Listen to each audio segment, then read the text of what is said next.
Welcome in the House of Horns. My name is Victor Corona, aka Victor Producer. Joining me today, subbing in for Gilbert Manzano, is Fernando Ramirez, who does it for the Sporting Tribune.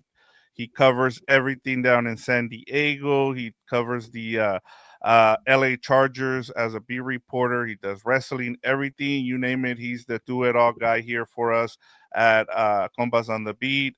But we're here, Fernando, to talk about the Rams falling short after 11 days off. They fall short 27-24. They get down in this game 21-0, fight their way back, tie it up at 21, and then lose on a 50-yard field goal there late in the fourth quarter. Just give me your takeaways from this loss by the Rams, Fernando. Well, first of all, it was just announced moments ago. Sean McVay, this is a humbling league, and we got humbled tonight. Says he will not rest starters. We need to play, citing better football. So next week against the Arizona Cardinals, it seems like the Rams will be playing their starters. So very interesting to see that, because we all know, Vic, for years and years, McVay would always sit the guys the last game, but they do need they do need to play, Vic. I mean, you see the kind of result from tonight, and it's not just the fact that they lost. Like, Matthew Stafford had 3 uncharacteristic interceptions. Then, dude, I'm telling you this, and Gil's been calling it for a while. It wasn't even Kirk Cousins. It wasn't any of that. It was Bijan Robinson, 22 carries, 195, 1 touchdown. As of right now, they would either play the Bears or the Eagles. Both of those teams feature very good running games. I just don't know how the Rams are going to be able to get out of the first round if they have to play 2 teams that are very good running defense. Oh wait, no, they have a chance for the 5th or the 6th seed. My bad. I apologize. Yes. It all depends on what happens between the Seahawks and 49ers on Saturday. Yeah. So it'd be essentially going either to Carolina or playing the Eagles or Bears, whoever drops out of those from the number 2 seed down. So, and I mean, they've already lost to Carolina this season. So, out there in Carolina. So yeah, no, just a rough aspect tonight. They just didn't have it tonight, and they look a little flat. I think they really do miss Devontae Adams. But you got to give credit to Atlanta. They've won 3 in a row now. New Orleans has won 5 or 6 in a row. I mean, both teams are really turning it on late in the season, but I just thought it was just another, it kind of was the part 2, the sequel to what happened against the Seahawks. They just didn't look like they came out with the energy. They didn't look like they got punched in the mouth early. It just it was a big mess tonight. And kudos to the Rams. They almost came back. They almost they tied it. And a couple of weird, I mean, I thought Puka had caught that pass. I'm like, damn, what a catch. Yep. It ends up, obviously, he dropped it. I didn't like the second call going down to Tutu Atwell deep down there. I thought, just go to the sideline, go to this, get something closer, get closer to a field goal. But I know I'm all over the place. I feel like the Rams right now, but that was just a tough. Like I said, felt like part 2 of the Seahawks game, to be completely honest. Yeah, they just came out flat, Fernando. And that's, I mean, look, you had 11 days. You knew what was in front of you, right? You saw the fact that you didn't have a chance at the number 1 seed. You weren't going to win the division anymore. And so now it was like, okay, we have a chance to either get the 5th or the 6th seed. And they just did not come out with any juice in this game. And I thought Adam Grossbart's tweet said it perfectly, where he was saying that it's the Carolina game all over again, where they just came out flat in that first half, and now they're clawing their way back. And I give them credit for at least coming back. I thought, finally special teams does something with Jared Burns blocking that field goal. That dude's fast. That dude is really fast. Yeah, what was it, like 22 seconds? He was blocked, he became the heaviest guy at 265 or above with that kind of speed, which was really impressive for Jared. By the way, he also had a shout out to Tyreek Hill, peace signing the Falcons. Yeah, and that was the other thing that I thought it was kind of funny that it was going to happen, because the other 2 times Fernando, that the Falcons had blown a 21-point lead. One of them was that 28-3 Super Bowl, and then another one was to Matthew Stafford when he was with the Lions. So I'm like, well, maybe Wow. third time's the charm here for the Rams. Maybe they can make it happen. And I I don't know if you felt this way as well, but I'm like, if Raheem Morris blows this lead, they're firing him tonight. Like the fact Oh, yeah. the fact that Arthur Blank was in the sideline, I'm like, oh my god, like this is like the perfect recipe here for them to fire him. But like you said, they've won 3 in a row, and like now the Rams, I just don't know where this team is at right now, and I give kudos to Gilbert because he was calling it. I know people were critical here on House of Horns, the fans, for everything that he had talked about, whether it was a secondary, whether it was special teams.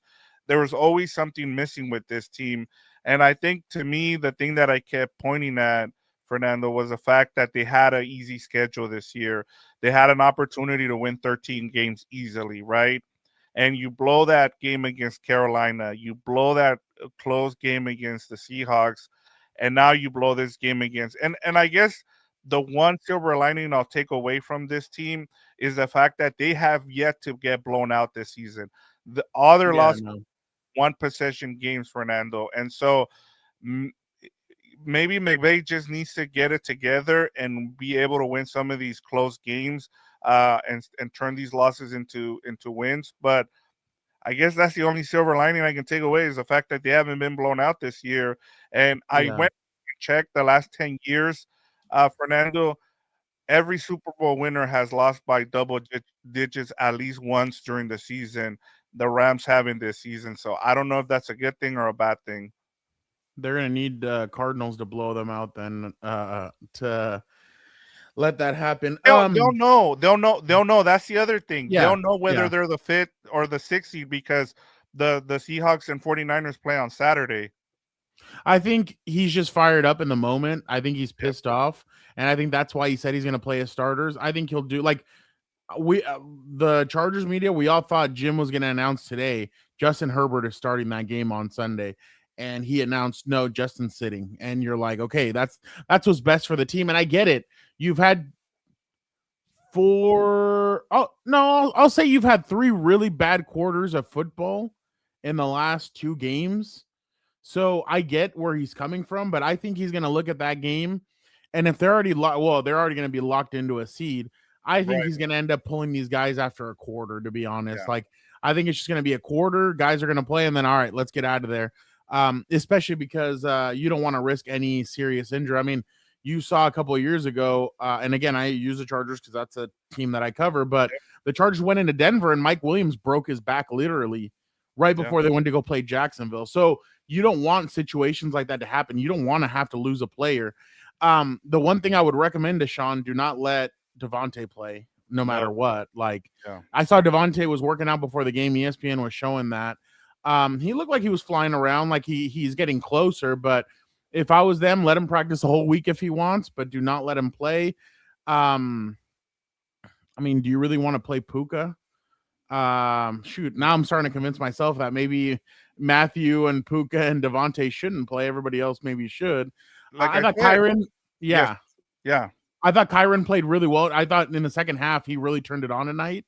Man, that dude's impressed me. I've watched him multiple times this year, twice in person, and that dude he's really impressing. I mean, he is every a bit of the back that I remember when I was at his pro day. Everybody at Notre Dame kept on raving about how good he was. They all spoke so highly about him. They said that kid's going to be explosive. And one of the coaches even said, watch, he's going to fall in the draft a little bit. Some team's going to take him and he's going to play really hard for them. And boom, Sean McVay gets him and look what he is now. But again, I still think that the Rams have everything in front of them. I still think that they're a team that can turn it on, especially because they don't have Devontae right now. I really think that Devontae adds a lot. They're struggling when they get into the opponent's side of the field. They struggled tonight. There was multiple times where they went for it at the beginning of the game on fourth and I think it was like 4th and 3, and One. fourth and 1. They ran the ball. one of their guys just shot right in and smacked Kyron Williams. So they need Devontae back, and I feel like they'll settle down a little bit when Devontae comes back. But it's just the matchup, and we all know the NFL playoffs is about matchups, and that's going to be the problem. If it's the matchup against the Eagles, the only thing that they have going for them, the Rams, is that the Eagles are not playing well on offense. Yeah, they're winning football games, but they are not playing well on offense right now. So maybe that's something they can hang their hats on. But that's definitely going to be, and the schedule maker is going to love that. They're going to want that game. ESG, I think yes. If the 49ers get the number 1 seed, then the Rams become the 5th, right? No, the way they explained it today was if the Seahawks beat the 49ers, the Rams get the 5th seed, and then the 49ers to the 6th seed. So there you go. You guys are gonna have to. And you have to win against the Cardinals. Yeah, you guys are gonna have to be get your Seahawks hats. I'm still remembering what was it, Air Bud, when they wore the Seahawks hats? Yeah, big ugly Seahawks hats. By the way, the left tackle, was that Humphreys? Yeah, DJ Humphreys. I was gonna get to it. He was horrendous tonight. Yes. Yeah. Go ahead. I remember he played with the Chiefs last year. Yep. Missing Alaric Jackson in this game. Then you have Rob Havenstein on the other side missing. I thought McClendon Jr. had been playing really well. He did not play well in this game. And then Quinn Lake. I mean, they've really missed him on defense. As I talked about during the preview for this matchup, the numbers tell you that without him, they've really struggled. So they've opened up his window. So I'm with you. When do they open it up? This week. So he should be back either for the Cardinals game. For sure, he'll be back in the playoffs. Bring him back in the playoffs. Yeah. There's no sense to play against Arizona. Yeah, and I'm with you. Like I feel like McVay just said that if you see the team, they'll know where they're at. Why are you even playing your starters more than a quarter in that game? I think by the sometime like Friday or Saturday, he'll make the decision either to play him for a quarter. It just makes no sense. You're gonna know by the time kickoff is at 1:25, I believe it is, on Sunday against the Cardinals. You're gonna know whether you're the 5th or the 6th seed. So at that point, and you'll probably know who you're playing, either the Eagles or the Bears. So why are you even gonna risk any injury, especially the way he's run things? And I think that's the biggest frustrating thing, Fernando, is the fact that you let a big chance to be the number 1 seed. You let a big chance to be the NFC champs. And now at this point, you're having to rely on other teams to get the higher seed to even play the Panthers. At this point, if I'm the Rams, it's just get ready for the playoffs. Why are you messing around trying to play your starters against the Cardinals? And that's what I wrote today about the Chargers saying, "Hey, Justin Herbert, don't play." Like, and I even gave a list of players that I don't think should play. But I definitely think that McVay was just a spur of the moment. He was hot. He was not happy about what he saw out there. I'm sure he was pissed off about the final drive. I know that I know Troy Aikman called it out. Like, people thought that should have been a penalty on Tutu Atwell at the end where he's grabbing his arm, but Tutu had also kind of shoved him off. So I mean, it's just ticky-tacky. If they're in LA, they probably call that. If they're in well, obviously not, because with the Chargers, they didn't they got that illegal contact called on them, but whatever, it doesn't matter. But I think that McVay obviously does not have it in his head that Saturday night is the 49ers Seahawks game. So I'm sure the only thing he's looking at is his own team. So I think when he sits down and analyzes everything, and that'll probably be on the team flight back, he'll be like, you know what, it's not even worth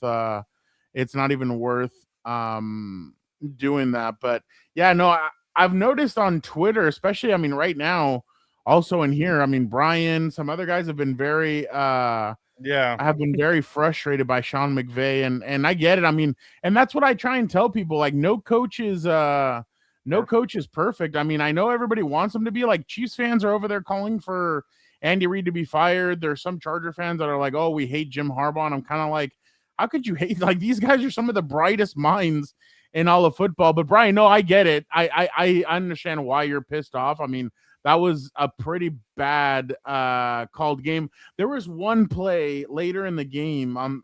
I think they went for the field goal here, but on 3rd and 3, he decides to do a counter with Kyren. Yeah. With Kyren. I'm like, why? Like, why are you doing that? Like, I get it. Puka's not working. He has 47 yards. But why do you not go towards one of your tight ends or get somebody else moving around? Like, why would you do a counter with the running back? And then, Michael, I'm glad you brought that up. The Rams' destiny was in their hands. That's why after that Tampa Bay game, and I'll even call out some of the media were like, "Oh my God, Sean, like, you guys are the number 1 seed." And Sean said, "If I was you guys," and I don't know if it's because I don't know him that well. Like, I don't like talking about if guys are doing PR or not. But Sean kind of told everybody to relax a little bit, and he's like, the thing is, we don't know what's ahead. Like, we don't know. We could lose a couple games, and I even heard a media member say, "Oh, there's no way. Look at that schedule. There's no way they lose another game." Then they go and lay an egg in Carolina the week after. So that's the thing that people need to start realizing, is that this is a week-to-week league, especially this season has been very, very rough. And ESG, you're completely right. That Carolina loss is now biting them in the rear end. But I really think that they're going to be okay. I honestly feel like they could win a playoff game. It's just depending.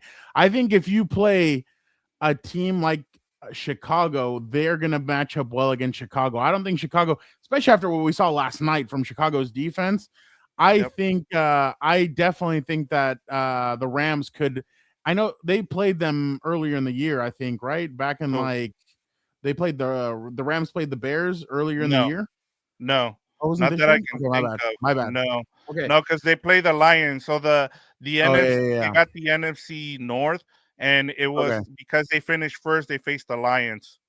That's why the Seahawks got to face the You're right. The my bad. Lions. I apologize. I was thinking about another. Yeah, they played Philly early in the year. They played them last year because they played the NFC North, and they lost, Philly. I think. Yeah, they lost in Chicago last year. Yeah. But again, I really think that I agree with Brian. I mean, the Chicago's defense is giving up a lot of points, and I feel like that would bode well for Devontae and Puka and the run game.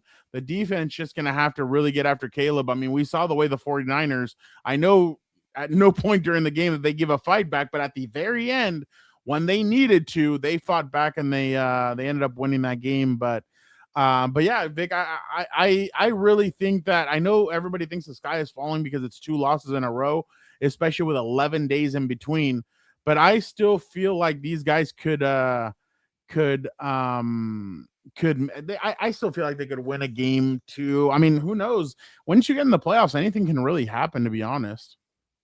And I'll be honest with you, Fernando, and I'm sure we'll talk about this for the next 2 weeks, but the on both conferences, I'm telling you that this season, and I'm sure you'll agree with me, that 5, 6, 7 on both sides can win games. They can win multiple road games. Well, the AFC, if you look at the Texans, the Chargers, the Bills, and then you look at where the standings are with the NFC, the Packers, the Rams. That's one team that I don't think can. That's the only team I don't see could make a run is Green Bay. Other than that, I think every other because team, they're missing. But I mean, let's say you get Chicago. Are you telling me that the Packers? Oh, the Packers can beat them. Yeah, that's what I'm saying. By the way, as a courtesy to me, please, if we're gonna name seeds 5, 7, 6 or 6, 5, 7, I don't want those 2 numbers put together. You know which 2 numbers I'm talking about? Yes. Because I hate this generation and the crap that they decide to pull. No, I'm kidding though. But no, I agree with you. It's anybody's game this year. Like literally, it's anybody can make a run. And again, it's all about matchups and who you match up well against. So, man, I'm really interested to see who's going to win that game on Saturday night. That game is a big toss-up, but I'm leaning more. I still don't understand, Fernando, how the 49ers we'll get into it tomorrow. But Ravens Steelers being the last game of the season, I have a big problem with that. Like the fact that you had a chance to either have and I get it. I know Carolina against the Bucks didn't make sense, Oh yeah. I right? get what you're saying, but they want But somebody that's going to be eliminated. yes, and I don't understand that, but and in a way they if either they kind of helped the 49ers there because now the Seahawks are having to come all the way across the country and then play on a short week. So Yeah, hey, I saw some yeah, media members not happy about the Seahawks having to play Saturday, but hey, that's the NFL. I mean, you're gonna have to play regardless. I mean, if the Seahawks lose, they might have to end up playing Monday or Sunday or the Saturday. Like it's gonna be a crapshoot. yeah. But I agree with you. Again, and I hate doing this because obviously last year everybody thought, oh, for the Chargers, the easiest Oh yeah. competition is That's Houston, why and I'm we all like, saw, look, yeah, at least for the Rams, they know what's gonna happen. They yeah, already know, right? You don't want to yeah. be like, hey, let's get the fourth. And I like ESG's comment that hey, maybe the Bucks get the fourth seed, and then it's like what happened in 2021 when they went to the Super Bowl where they started off against the Buccaneers. So, and I would not be surprised too, Fernando, that if one of those lower seeded teams ends up hosting a playoff game like the championship game, just because of how many double digit wins you're going to have on both sides of the conferences. You know, it's funny. I was actually talking about it. I called Joe, Uncle Joe Reedy today, and I was like, "What are you thinking?" He's like, "Dude, I wouldn't be surprised if it's Chargers Bills with the Bills hosting, or the Yep. Chargers, like something crazy like that, like one of these lower seeds as the ones hosting." I'm like, "Yeah." He's like, "This year, it's just nobody. You just can't really tell what's happening and at all." And I'm like, "Yeah, no, that's definitely true." And I know Brian saying Carolina scares me. And by the way, I did not know the BS that's going on right now between the Falcons, the Panthers, Oh yeah. and the that's all witchery to me. And the Bucks, what the hell kind of crap is that? Like, if the Bucks win that game, but if the Falcons beat the Saints, that means the Panthers are in the playoffs. Like, Yeah. what kind of You know crap what? is You know that? why Like, though, right? yeah, because of the common opponent. Yeah, because That's the bullshit. Panthers swept the Falcons. Yeah, that's crap. Like, I mean, I get it, but now I'm sure a lot, even some Rams fans are gonna be like, if they get the fifth seed, go, what's it called? Go Saints.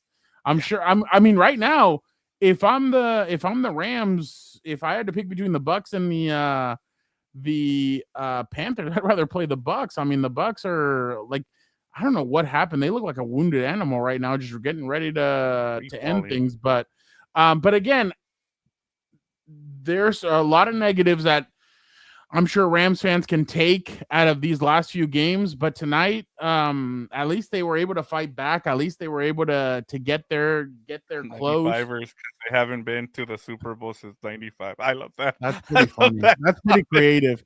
You know, it's funny. I was talking about that with my brother today, and I was like, dude, isn't it crazy that like they've been to the Super Bowl 4 times? I think it's been 4 since then. Yeah. And Colin Kaepernick, and no, it's been 3. Colin Kaepernick, and then the 2 with Kyle Shanahan Yep. and 3. with Jimmy G and Brock Purdy, and they have not been able to win any of them. So that's pretty. That's pretty. The other crazy stat I think I saw is, if a young quarterback makes it to the Super Bowl, oh no, Jalen Hurts obviously disproved that. He ended up going and winning one. Oh no, and John Elway did too. Well, whatever. But again, I'm sure everybody would love to see Matthew win one more before he ends up calling it quits. But again, I wouldn't lose complete hope. I know everybody's frustrated because of the results that you guys just saw, but I would be I think you guys should still be positive. There's no, except for the Eagles, there's no other team that except for the Eagles, there's no team that Rams fans should really fear. I feel like every other team they could end up beating. The Eagles are just, it's just a toss up, just because that one's just a really bad matchup for some reason. Yeah, and I wouldn't be surprised, honestly, Fernando. And this is not just me saying this, but I'm sure the Rams are still the favorite to come out of the NFC, even wherever they land, whether it's the fifth or the sixth seed, according to Vegas. I'll have to check the numbers. I haven't had a chance to, but I would not be surprised if after week 18, they're still the favorites to come out of the NFC. We'll see. I mean, we'll They've see been what. there before. Yeah, they've done it before, especially with this, and they have the. We'll talk to Eric tomorrow, which I can't wait to get into, but he will usually agree with the fact that the Rams have the best coach and quarterback combination. I know Kyle Shanahan has been doing some good work this year with Brock Purdy, but I don't know who you would pick in the NFC with a better combination in terms of coach Oh, and quarterback. on the way up to the game, Dan and I were trying to get him to give us a little something, but he was like, I'll save it for Tuesday. I'll save it for Tuesday. So, no, coaches, we're going to get into Black Mondays coming up, obviously. And Eric is going to talk to us about who he thinks are some of the coaching candidates, who are the coaches that might be fired. I mean, is what's his name about to save his job if they end up going Raheem 8-9? Raheem Morris, if they go 8-9, did Mike McDaniel already do enough to save his job? So we're gonna get into all of that tomorrow at 5:30 p.m. But yeah, I mean, Sean has done it before. The only thing is, obviously, is that the defense struggles at times. They seem to struggle more on the road than they do at home. But again, the Panthers have really good running backs. I know that the Bucks didn't have Bucky Irving when they last faced the Rams, but those running backs are just starting to give those really good running backs are giving the Rams trouble, and they may have to do more to kind of crowd the box and try and scheme up new ways. Like this is like Chris Shula, show us something. I mean, there some people are saying that he's going to be on the list for head coaching hires. Well, this is it. Show something. Like, make sure you can scheme something up, do something, put some more people in the box, do some other stuff to be able to scheme better and be able to stop some of these guys. Because I mean, the talent's there. They have four really good. They have a front four that's very good. They have a good linebacker that they obviously paid money, and now it's just about getting the results. But again, I really feel like this game is going to teach the Rams a lot, especially because sometimes you need a little slap in the face before the playoffs start to kind of make you think, oh, okay, now we need to really lock in. I mean, we all saw the Broncos got slapped in the face by the Jaguars, and they really didn't like get it going against the Chiefs either. So you'd rather get slapped in the face and then just get it going and get it going come playoff time. So Rams fans now want Shula taken away and replaced with Brian Flores. That's definitely interesting to see that. But yeah, there was a lot of interesting things coming up with the head coaches. Obviously, is the Rams or the what's his name? The Jaguars OC a candidate?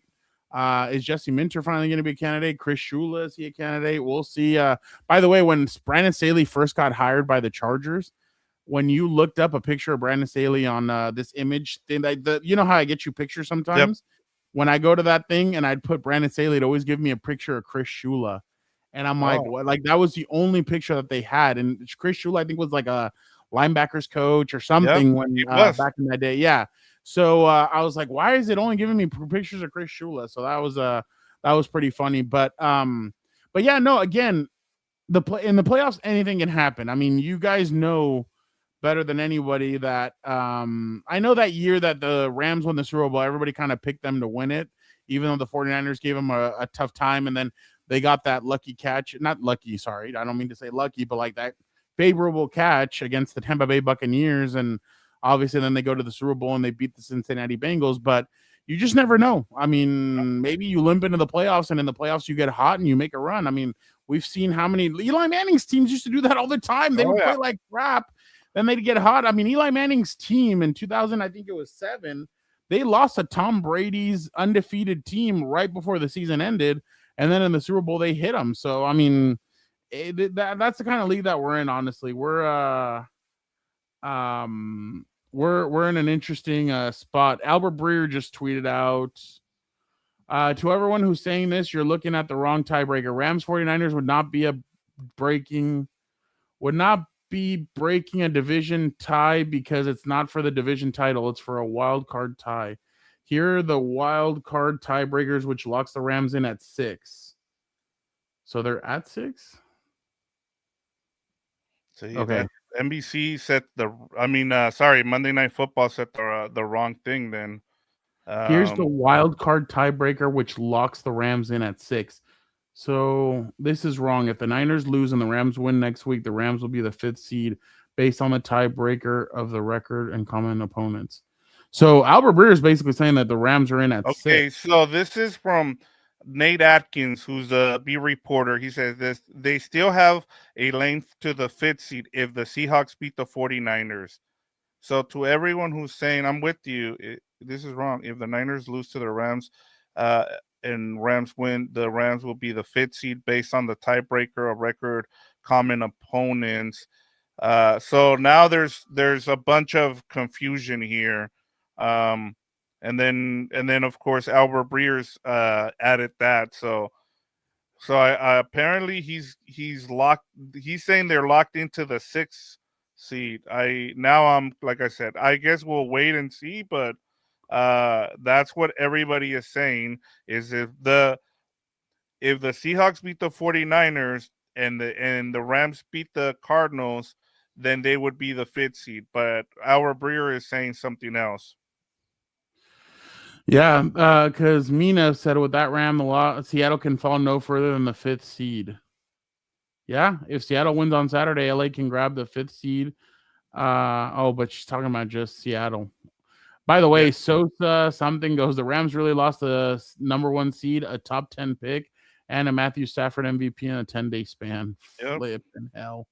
Jesus. We'll see what happens, but I guess the person throwing a wrench in this is Albert Breer. But like I said, the fact that ESPN came out and said that, I will go with him and with them instead of, I'm sorry, I know he's a friend of the show and he's a colleague of Gilbert's, but you're I'm good. Gonna go with ESPN and what Yep. I'm fine with that. I mean, it's just a lot of different crap being thrown out, but doesn't matter. All that they need to do is get winning. I believe. I don't know if am I doing this with you this week? The preview? We're gonna do a preview. We're gonna try to find some time. My guess, if you have some time, we'll probably do it on Friday again. Yeah, I have to do What's Up Bolts on Friday too, because we're gonna wait to hear because Jim said Jim said they're gonna announce on Friday who's not gonna play in the game, so might as well just do it Friday. But Friday's cool. I definitely think that it's a crapshoot. You guys just need to relax, take a deep breath. I know that there's like areas where you guys are frustrated, obviously, with the run defense or the this or the that. Every team, when you get in the playoffs, it has a weakness. It's just, are you able to mask that weakness? And in the past, to be completely fair, Sean McVay has done a good job of masking the weaknesses that the Rams have. So I'm sure if you looked at all the head coaches in the playoffs right now, I think Sean McVay might be one, if not two, of the top head coaches left in this playoff. I mean, I can't even put Sean Payton ahead of him.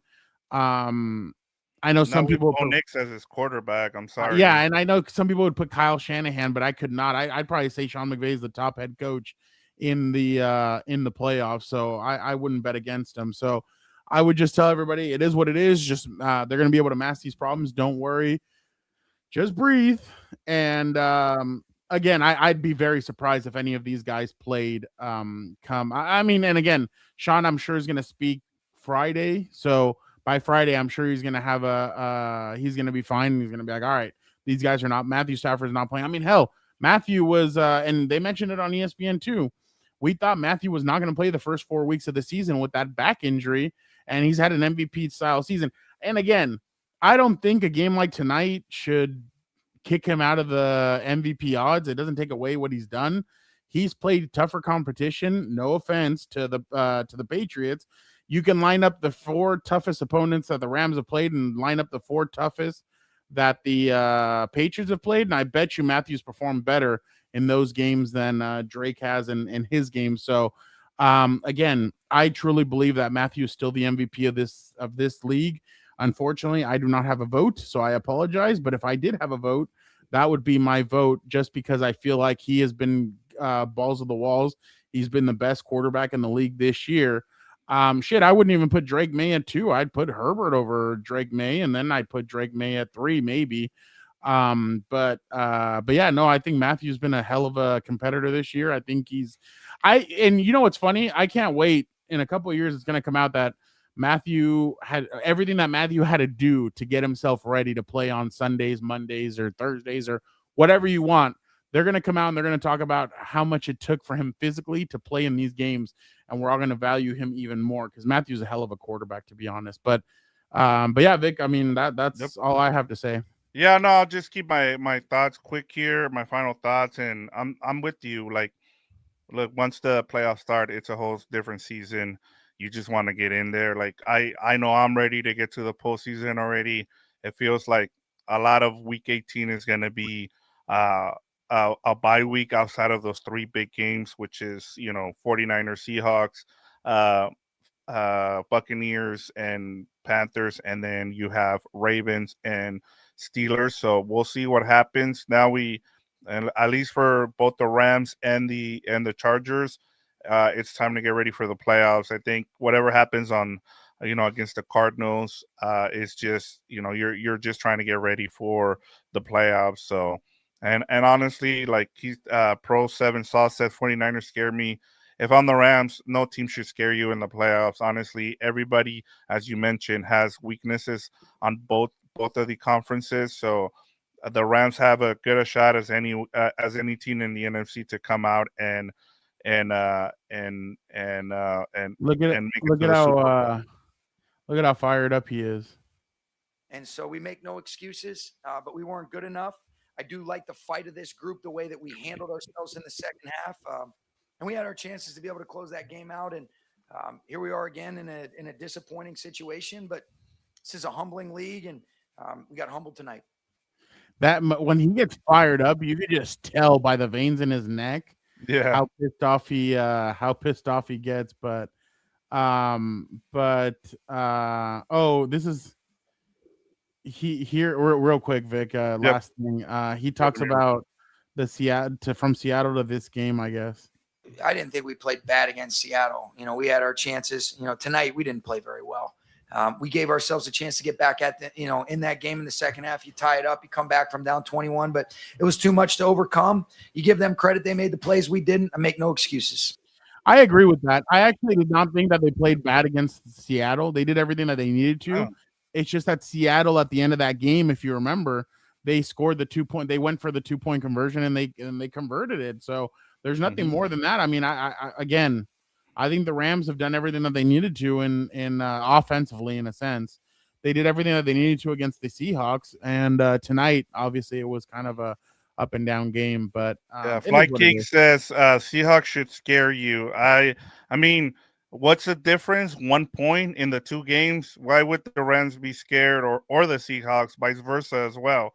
I mean, it was a 2-point win for the Rams and a 1-point win for the Seahawks. One point difference. That's it. The only game that if I was the Rams that I'd be nervous about would be playing Philly. Other than that, there is no. I'm sorry, but anything can happen. Yeah, anything can happen in the playoffs. I mean, and we've all seen it how this is all dictated. But yeah, no, I completely agree. I mean, it is what it is. They lost, and now it's time to man up and get ready, because that Cardinals game. Well, obviously, again, I think they're going to sit guys, but I'm with you. But again, it's all about what happens in the playoffs, and let's see who they get. Personally, I hope it's the Bears. I want to see them against the Bears. I kind of want to see that Bears matchup, but we'll see. Yeah, I've already seen the Eagles win too many times, and we all know what way it goes. So I want to see them against the Bears, and then let the chips fall where they may. And again, I'm going to give you an early prediction. I think the 49ers are going to beat the Seahawks. I just don't see how the Seahawks are going to be able to beat them in San Francisco in that element with that stupid air horn going off every 20 minutes. every play that they have. And the way San Francisco's been playing lately, I just don't see how they can beat them. But for San Francisco to be down and out all year, no Fred Warner, no Nick Bosa, and to potentially be getting the first overall seed or the first seed, that's freaking nuts. Especially because now they're talking about how Fred Warner is pretty close on it coming back. So I'm definitely they said that he might if they need him, he might be ready for the NFC Championship game. But we'll see if they even get there. I mean, yeah. It's a loaded draft. I mean, it's a loaded. Vic, you're already talking about the draft? Yeah, I know. I'm already in. It's been a long season, Fernando. I get ready it, Vic, to start the playoffs already. No, I mean, this week is just going to be, except for those 3 games, there's nothing else that's going to be interesting in between these. But Vic, why don't you let's get out of here. We'll be back. We'll be back Friday, guys. So don't forget to check out. And then tomorrow, head coaching carousel, Eric D. Williams from Fox Sports joins us, and he'll be talking about all things coaching carousel. We'll even get his thoughts on the Rams heading into the playoffs and everything else. So go ahead, Vic. Yeah, no, let's I hope everybody has a happy new year. Stay safe out there. I'm currently in Oklahoma. I'll be back Sunday for that Cardinals game, so I'll be on the post-game show. I want to say Gilbert is back by then and he'll do the post-game show, but I might have to call in a pinch hitter there as well. But we'll hold on. I know I'm jumping over to the Compa side, but that's for one reason and one reason only. You mentioned Gilbert. Yes. Hold on. I got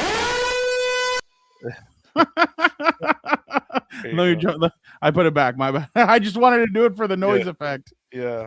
There you go. All right, let's get out of here, Fernando. Let's have a happy new year. Enjoy the week here.